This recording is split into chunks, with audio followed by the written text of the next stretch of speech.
Bon, pour la suite, on a supposé que M appartenant à moins infini moins 4, on dessine les, les racines x1, x2, x3. Là, on l'a déjà démontré parce qu'on a dit que sur moins infini moins 4, Pm de x admet 3 racines. Maintenant, les racines là sont appelées x1, x2, x3. D'accord? Maintenant, qu'est-ce qu'on dit? On dit que sans calculer x1, x2, on n'a pas jusqu'à présent besoin de calculer x1, x2, x3. On demande quoi? Trouver la valeur de P qui est égale à x1, x2, x3 et S qui est égal à x1 plus x2 plus x3. C'est ça. Je vous fais une petite remarque. Si vous avez Px égale à ax à la puissance n plus bx à n moins 1 plus cx à la puissance n moins 2 plus jusqu'à une constante. Et vous savez que x1, x2, x3 jusqu'à xn, les solutions, on a la possibilité de factoriser P de x égale à facteur de x moins x1, facteur de x moins x2, facteur jusqu'à x moins n. On a le droit de faire ça. D'accord? Maintenant, c'est cette méthode qu'on va appliquer. Nous, on nous a dit que x1, x1, x2 et x3 sont les racines. Sont les racines de Pm de x. Donc, qu'est-ce que cela veut dire? Cela veut dire que nous, on peut faire la factorisation de Pm de x. Pm de x, on peut dire que c'est égal à x moins x1. C'est ça ce qu'on a appliqué, d'accord? Cette propriété-là. X moins x1, facteur de x moins x2, facteur de x moins x3. C'est ça.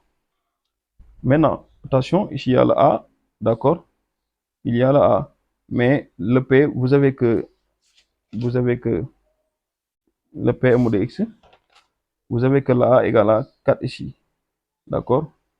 La A égale à 4. Donc j'ai oublié de mettre ici le 4. D'accord? Maintenant, qu'est-ce que je vais faire?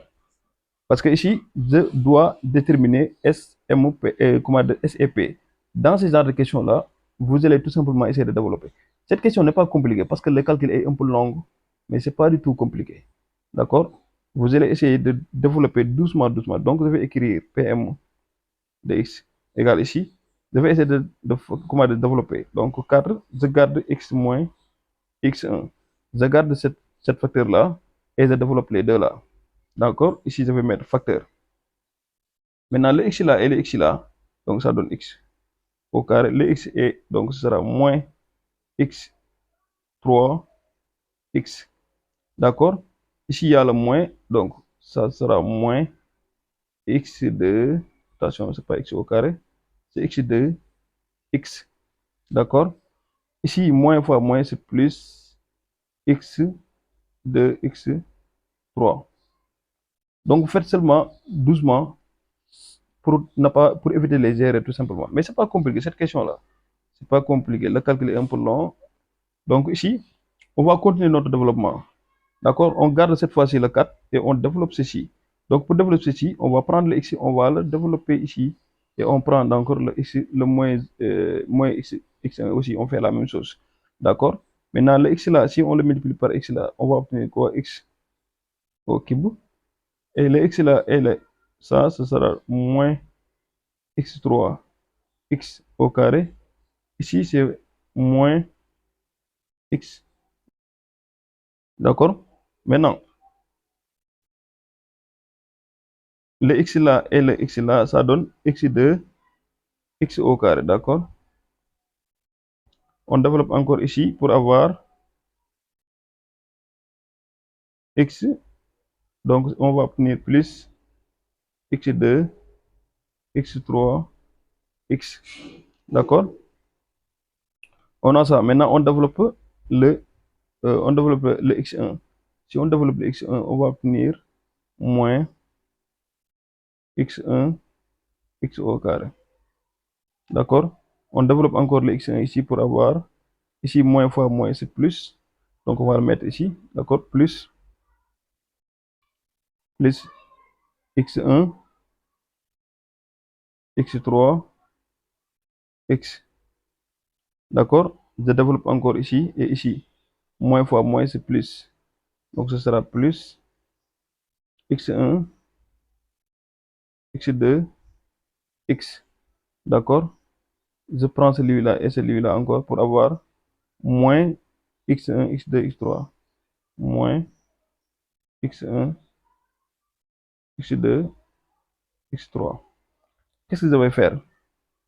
Je vais fermer la parenthèse, d'accord? Parce qu'ici, il y a le 4 qui est là. Donc, je vais recopier le 4, d'accord? Maintenant, après cela, qu'est-ce que je vais faire? Je vais regrouper tout simplement les termes avec des mêmes monomes. Donc, cela veut dire qu'ici, on a un seul x au cube. Tout ce que j'ai développé là, on a un seul x au cube. D'accord? Maintenant, ici, on a x au carré. Donc, je mets plus x au carré en facteur. Je mets parenthèse, je vais factoriser. Maintenant, je regarde ici, j'ai quoi? J'ai moins x au cube. Moins, moins x3 du moins.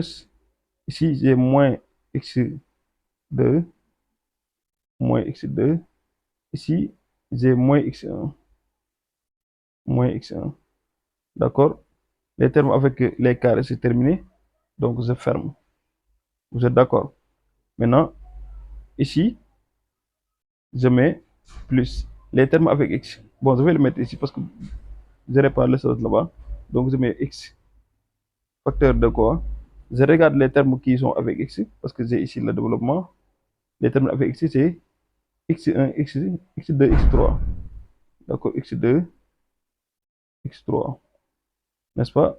Je mets encore plus x1, x3. Plus x1, x3. Encore plus x1, x2. Plus x1, x2. D'accord? Maintenant, c'est fini. Je prends les termes constantes. D'accord? Les termes constantes, c'est là. Donc, c'est moins x1, x2, x3. D'accord? Qu'est-ce que je vais faire? Je vais développer le 4. Quand je développe le 4, je vais avoir quoi? 4. Je vais avoir 4 x au cube. D'accord? Moins, non, plus 4 facteur de moins x1. Ou bien je développe ici moins. Hein. Vous avez compris. Je vais sortir le moins pour avoir ici x1 plus x2 plus x3. D'accord? Je fais la même chose plus. Maintenant, avec les termes avec x, donc plus 4 facteur de x2, x3 plus, plus x1, x3 plus x1, x1, x2. D'accord? Vous avez vu. Maintenant, il me reste la constante. Je mets moins 4 x1, x2, x3. Qu'est-ce que vous remarquez? Ça aussi, c'est un problème de p de x. Regardez bien. On aura pm de x. On va recouper tout simplement la fonction. Vous voyez, donc, l'expression qu'on a développée, c'est 4x au cube moins 4 facteurs de x1 plus x2 plus x3, x au carré, plus 4 facteurs de x2, x3, plus x1, x3, plus x2, x1, x2, x, moins 4 x1, x2, x3. Donc ici, on peut tout simplement faire par identification, parce que déjà, c'est ce que j'ai dit. On a un polynôme aussi de degré 3, donc on va essayer tout simplement de faire par identification. Par identification,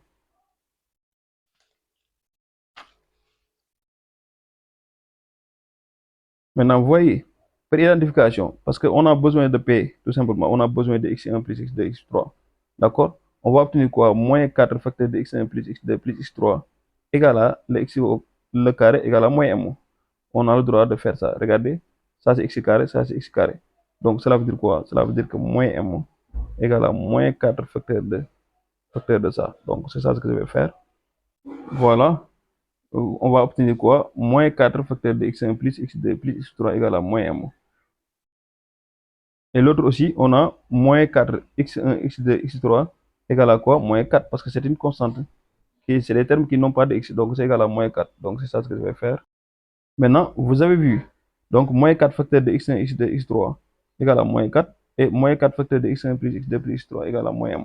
Pourquoi j'ai pas pris l'autre expression? Parce qu'on n'a pas demandé ça. Donc on demande de calculer s qui est égal à x1 plus x2 plus x3.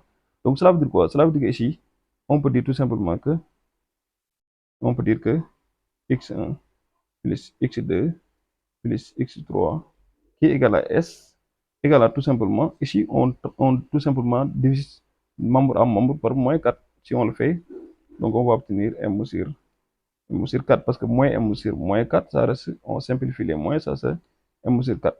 Maintenant, le p aussi, on sait que x1, x2, x3 égale à combien? Égale à moins 4 sur moins 4. Donc égal à moins 4 sur moins 4 qui est égal à 1. Donc ici, x1, x1, x2, x3 égale à 1. Donc ça, c'est égal à p. Donc c'est ça qu'on nous a fait demander de calculer. Donc le s et le p. Le s, on sait que c'est m sur 4 et le p égale à, tout simplement 1. Qu'est-ce qu'on demande de faire? On demande de déduire quoi? On demande de déduire que, de montrer que pour tout m appartenant à moins infini, moins 4, deux de ces racines sont des inverses. Maintenant, ici on demande de montrer que pour tout m appartenant à moins infini, moins 4, deux de ces racines sont des inverses. Cette question-là aussi est très simple.